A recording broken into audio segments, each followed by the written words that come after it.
Il est 19h30, mesdames, messieurs, bonsoir. Merci de nous rejoindre pour le Guyane Soir. À la une, ce 11 juillet, l'inquiétude des agriculteurs de la filière végétale face à la non-revalorisation du POSEI en 2024. Leur demande est restée lettre morte. Plus d'explications dans un instant. Nous reviendrons sur cet incendie spectaculaire qui s'est déclaré hier soir sur le site désaffecté de l'ancienne casse automobile Marseul. Incendie qui a mobilisé, vous le verrez, d'importants moyens humains. Elle s'appelle Cynthia Golitin. La danseuse guyanaise a illuminé ces derniers jours le Festival d'Avignon grâce au spectacle Groove, mélange détonnant d'hip-hop, d'opéra et de musique baroque qui ne vous laissera pas indifférent. Voilà pour les titres, bienvenue à tous. Ils souhaitent produire plus pour être plus compétitifs, mais faute d'aide suffisante, les agriculteurs guyanais sont dans l'impasse. Ces derniers, inquiets, dénoncent aujourd'hui les arbitrages de l'État sur le POSEI 2024, une aide compensatoire qui devrait leur permettre d'améliorer leurs coûts de productivité et éviter la flambée des prix sur les marchés. Explications et réactions avec Lélia Chérubin-Jeannette, Franck Fernandez. L'année dernière, Gilles Sanchez a récolté près de 20 tonnes de produits maraîchers. Cet agriculteur voudrait augmenter sa production, mais les freins sont nombreux et les aides peu incitatives, selon lui, et notamment celle du POSEI. Ce POSEI nous aide à améliorer ou à garantir une partie de nos revenus quand on fait du volume. C'est-à-dire que le POSEI, lui, il est taxé sur les volumes de production. Donc celui qui produit peu a peu. Et donc en Guyane, nous, on a des productions qui sont des rendements qui sont très faibles. Et ces rendements, à la sortie, ça nous donne un POSEI qui est très très faible puisqu'on touche, nous, 2% de la somme totale qui sont répartis dans les dom-toms. Une modification du POSEI 2024 a été demandée par l'interprofession des filières végétales de Guyane. Les professionnels du secteur militent pour une revalorisation de l'aide commerciale via les coopératives. Ils souhaitent également que le label RUP soit intégré au POSEI afin de dynamiser une production de fruits et de légumes de qualité. On doit fournir 20 à 30% de produits, par exemple, labellisés. Nous, ce qu'on appelle logo RUP, des produits locaux. Aujourd'hui, on est loin de pouvoir satisfaire les cantines scolaires parce que, faute de production, parce que les producteurs ne sont pas, je dirais, motivés, aidés dans leur production et avec des aides comme le POSEI. On va par exemple augmenter l'aide au transport pour les produits, mais on va transporter quoi s'il n'y a pas de production? Donc il vaut mieux inciter à produire plus, mieux, écologiquement, en respectant l'environnement, qu'une aide au transport qui va ne servir à rien. Pour l'heure, aucune de ces demandes n'a été retenue par le ministère de l'Agriculture lors des derniers arbitrages, une décision qui pourrait mettre en péril la stratégie de souveraineté alimentaire voulue par le gouvernement. On craint beaucoup pour l'avenir de l'agriculture, pour le développement de notre agriculture et nos structures commerciales, puisque augmenter les volumes, c'est aussi développer l'économie locale. Donc tout ça, c'est lié.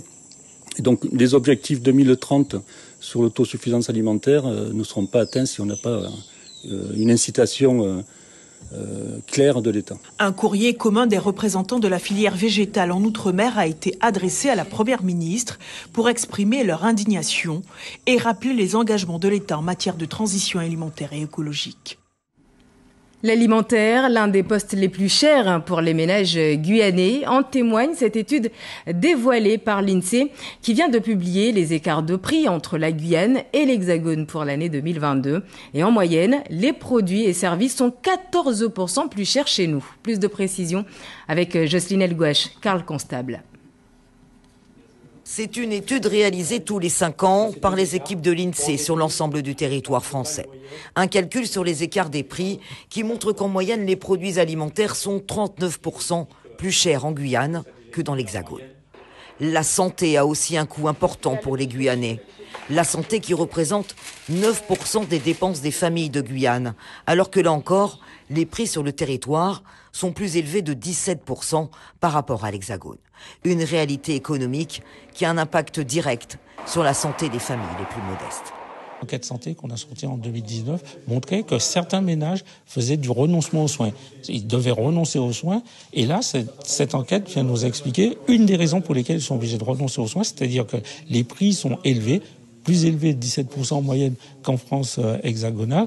Les ménages les plus modestes, ils font des choix, ils commencent par l'alimentaire, par se nourrir, se vêtir, et parfois, ils sont amenés malheureusement en arriver à faire des choix et du renoncement sur la santé. Les études de l'INSEE montrent aussi que les prix à la consommation sont globalement supérieurs de 14% en Guyane par rapport à l'Hexagone. La Guyane est un territoire encore un peu enclavé, donc on importe quasiment la plupart des produits qu'on consomme, donc il y a des coûts de transport qui sont importants, et ensuite c'est un petit marché, donc les filières locales ont du mal à se développer. Cette étude sur les prix met aussi en évidence que de 2010 à 2022, les écarts de prix entre l'Hexagone et la Guyane ont continué à s'accroître. Plus 13% en 2010 à plus 14% en 2022. Revoir l'offre de soins en Guyane en actant et en hâtant la création du centre hospitalier universitaire régional. Une priorité absolue, urgente même aujourd'hui pour le député Davy Riemann. Face au mouvement de grève qui bloque depuis près d'un mois l'hôpital de Kourou, le député de la 2e circonscription de Guyane a interpellé ce mardi François Braun lors des questions au gouvernement. Je vous propose de l'écouter, suivi de la réponse du ministre de la Santé. Le projet de CHRU est une occasion inédite pour votre ministère de repenser l'offre de soins sur le territoire guyanais, où chaque structure a sa place. On se retrouve au lieu de ça face à un hôpital en grève parce que des choix administratifs et économiques complètement inopportuns ont été actés sans prendre en compte ceux qui font tourner nos structures de soins, les soignants et les réalités liées à leur environnement. 1 an après ma première demande de rencontre, il serait temps d'acter que les premières victimes de cette situation qui est structurelle et non conjoncturelle sont bien les citoyens et citoyennes et le personnel soignant de ce territoire. Perte de chance de vivre, conditions de soins et de travail exécrables. Monsieur le ministre, l'urgence est de mise, les réponses sont urgentes.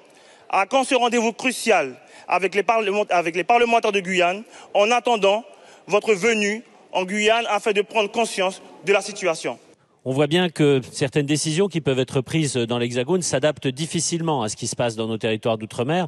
Je pense en particulier à tous nos travaux sur la territorialisation qui peuvent se comprendre dans le centre de la France de l'Hexagone, mais qui ne peuvent pas apporter les mêmes réponses lorsqu'on s'intéresse à des territoires qui sont isolés. Vous avez souligné la situation de l'hôpital. Je vous rejoins sur la situation de l'hôpital universitaire de Cayenne. Nous accompagnons cette universitarisation de l'hôpital, en particulier par la rédaction d'un projet médical qui tienne en compte l'ensemble de la problématique du territoire et bien entendu de l'hôpital de Kourou qui a des difficultés financières majeures qui sont en cours d'expertise. Concernant l'établissement de Saint-Laurent-du-Maroni, nous avons doublé le nombre de lits de cet établissement et bien sûr, il est aussi dans cette logique de territoire. Bien entendu, le sujet n'est pas épuisé et j'aurai le plaisir de vous recevoir demain après-midi avec les parlementaires de Guyane pour que nous puissions approfondir ce sujet. Et je réponds bien volontiers à votre invitation. Je me suis rendu à Mayotte, je me rendrai en Guyane prochainement. Merci beaucoup, Monsieur Riemann.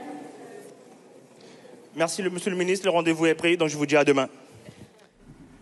Cette question à présent, y a-t-il un mal-être au sein de la collectivité territoriale de Guyane? Oui, à en croire le syndicat Force ouvrière qui dénonce des conditions de travail dégradées, un manque de dialogue social.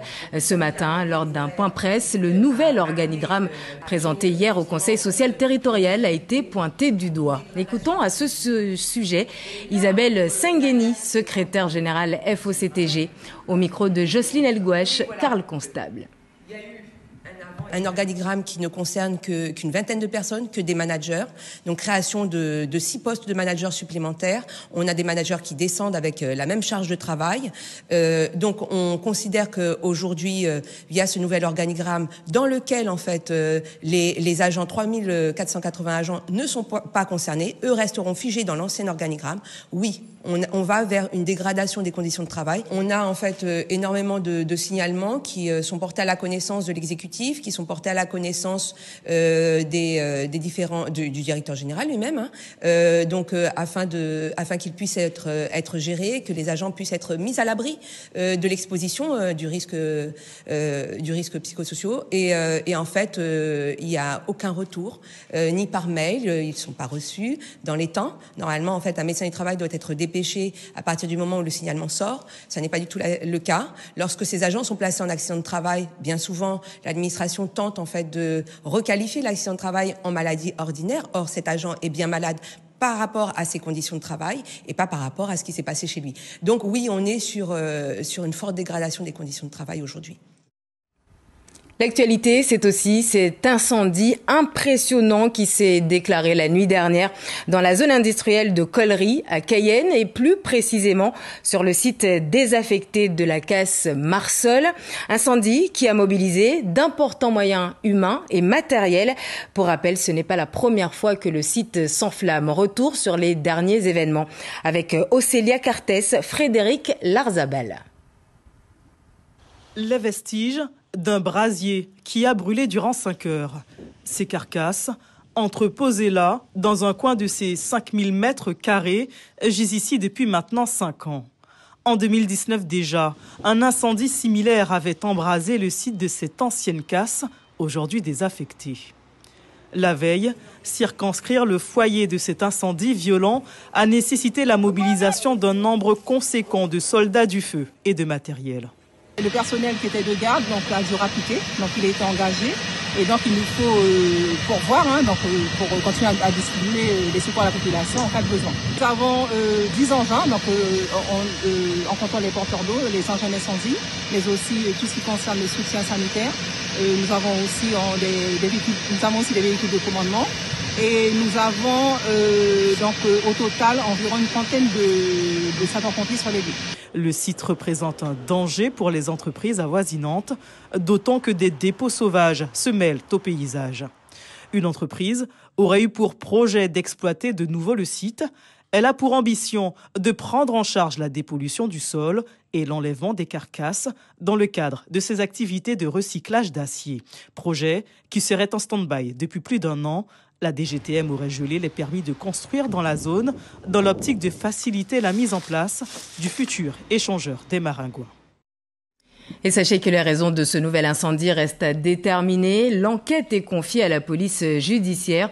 Aujourd'hui, aucune constatation scientifique n'a pu être faite en raison de la chaleur qui se dégageait encore sur le site. On poursuit avec notre feuilleton consacré aux militaires ultramarins qui se préparent à défiler à Paris pour le 14 juillet. Coup de projecteur ce soir sur la 2e brigade blindée, brigade de choc de l'armée de terre créée il y a 80 ans. Gervais Nietzsche, Thomas Chevalerias. Curtis, 25 ans, est caporal-chef. Cette Wallisienne s'est engagée dans l'armée de terre en Nouvelle-Calédonie. Ce jour-là, elle quitte le bâtiment principal de sa compagnie. C'est le début d'une journée marathon au quartier militaire d'Ilkirch, à quelques kilomètres au sud de Strasbourg. Moi, je suis radiographiste. Donc, moi, je mets en place les moyens radiophonie pour permettre la communication entre subordonnés et chefs. Pour mener à bien sa mission du jour, la jeune militaire doit équiper son véhicule. C'est un poste radio, Terre 4G, que je mets en place qui servira à pouvoir communiquer. Outre la radio, la Wallisienne doit installer une mitrailleuse Mach 58. Dans le magasin se trouve le sergent Steven, originaire du Lamentin, en Martinique. Ok, un numéro. Ici. Normalement, c'est FN 176 496. Ce sous-officier a 35 ans, dont 13 dans l'armée de terre. Il est administrateur réseau, mais pas seulement. Je suis aussi armurier. Donc, au fait, je gère tous les armes collectifs et armes à point. Et je fais le suivi des armes. Dans la cour du régiment, le soldat de première classe Patrick, 21 ans, est à pied d'œuvre.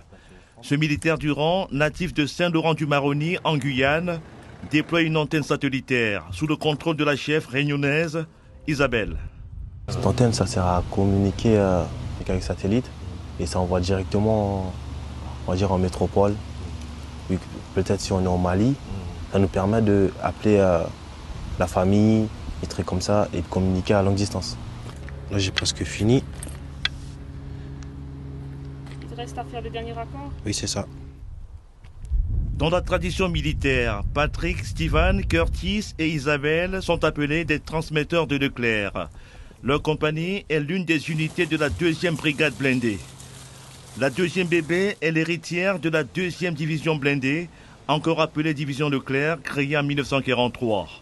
Ici demeure vivace l'esprit Leclerc. L'esprit Leclerc, c'est l'héritage de la fougue et de l'audace du maréchal Leclerc, donc qui à l'époque était donc le lieutenant-colonel Leclerc qui a su répondre à l'appel du général de Gaulle, mobiliser les troupes africaines et lancer cette épopée qui part du Cameroun, remonte vers le Tchad. À chaque fois où il a été engagé dans les combats, Alençon, Dompierre, Paris, Strasbourg, il a bouleversé l'adversaire par des manœuvres qui étaient particulièrement audacieuses. Puissance et audace, ce sont 2 qualités que des soldats de la 2e brigade blindée vont afficher fièrement lors du défilé du 14 juillet. Avec toutes ses composantes, la 2e BB sera à l'honneur sur les Champs-Élysées à l'occasion de ses 80 ans. Retour chez nous, en Guyane, où l'on apprend que l'unique station essence de Saint-Georges est prise d'assaut depuis 2 jours par les piroguiers d'Oyapock en manque de carburant. Pas d'autre choix pour eux que de se ravitailler côté français en attendant un retour à la normale prévu pour jeudi. L'article signé Catherine Lama est à retrouver sur notre site guyane.lapremière.fr. Partons maintenant de l'autre côté de la frontière. Ce week-end, l'un de nos journalistes a assisté au départ vers Grand-Santi de l'association Ma Guyane Nage. Depuis Saint-Laurent, ses membres ont fait plus de 8 heures de trajet en pirogue en emmenant avec eux de quoi monter une belle piscine pour les enfants de la commune. L'occasion aussi sur place de faire de la prévention contre les noyades. Terence Moy. 2 camionnettes bien remplies sur l'un des débarcadères de Saint-Laurent. Elles arrivent tout juste de Cayenne. Tout le matériel de piscine qu'elles contiennent doit rentrer dans une pirogue, direction Grand-Santi. Allez, on peut commencer. C'est à l'initiative de cette association créée en 2016, Ma Guyane Nage, que les enfants des communes isolées peuvent prendre goût à la natation. Ce qu'on est en train de faire, c'est historique. C'est la première fois qu'un bassin traité par le chlore ira sur le Haut-Maroni. Avec les grandes vacances, c'est un terrain de jeu supplémentaire qui s'invite dans cette commune de 8000 habitants.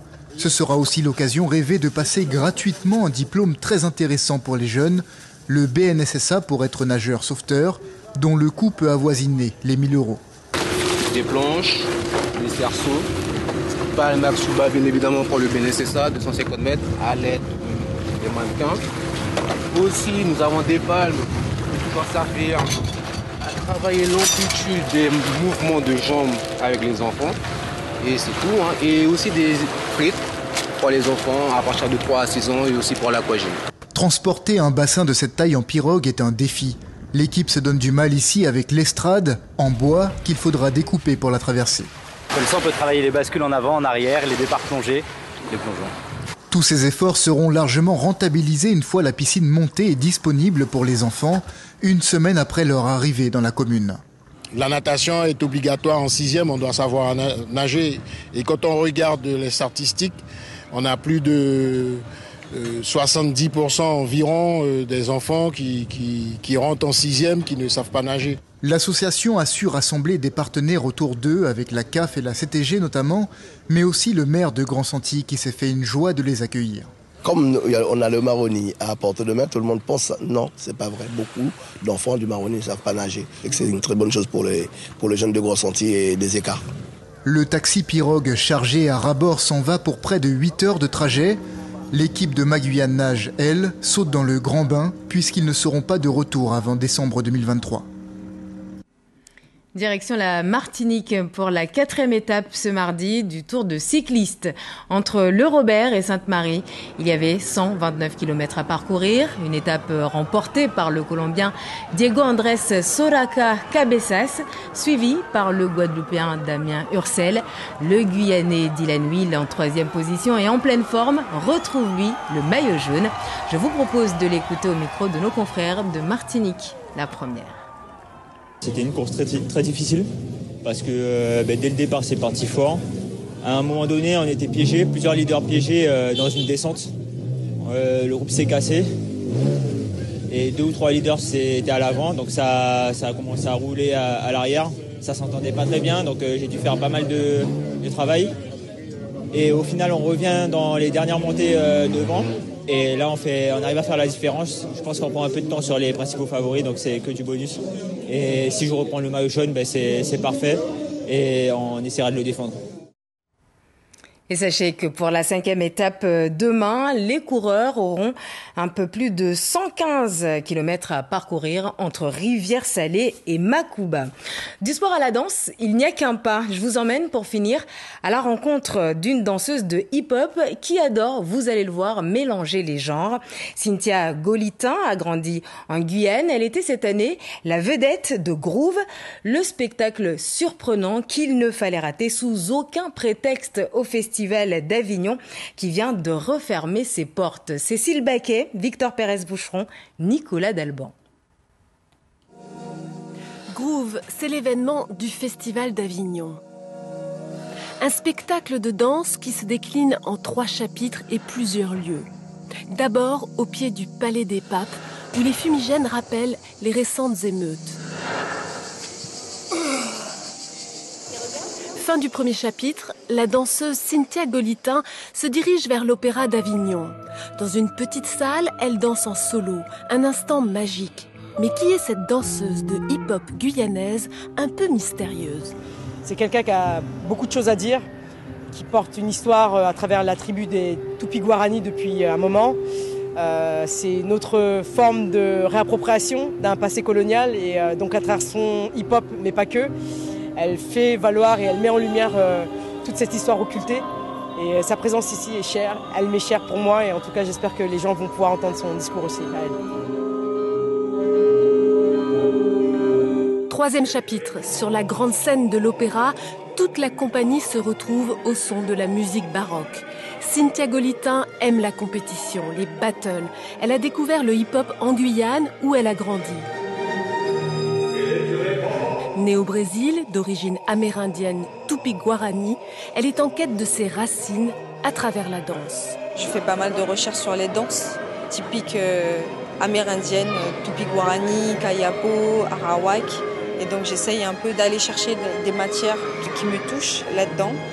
Je l'intègre dans mon hip-hop et j'essaye d'avoir surtout des sensations et de pas trop dénaturer non plus ce qui est traditionnel. Donc voilà, c'est vraiment c'est comme un rituel et j'essaye de faire ça au mieux.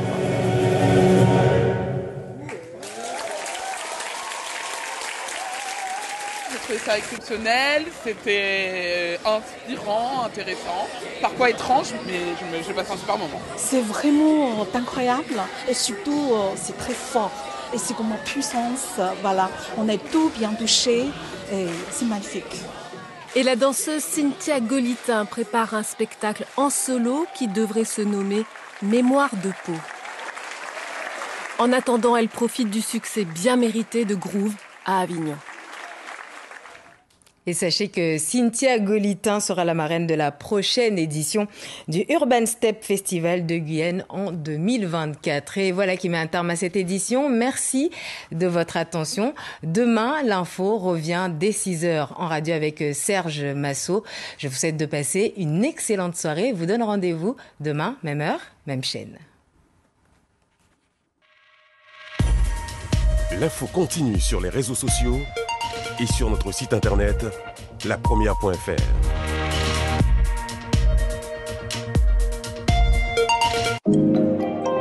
L'information continue sur notre site guyane.lapremière.fr. Scannez ou flashez le QR code pour suivre toute l'actualité de la Guyane.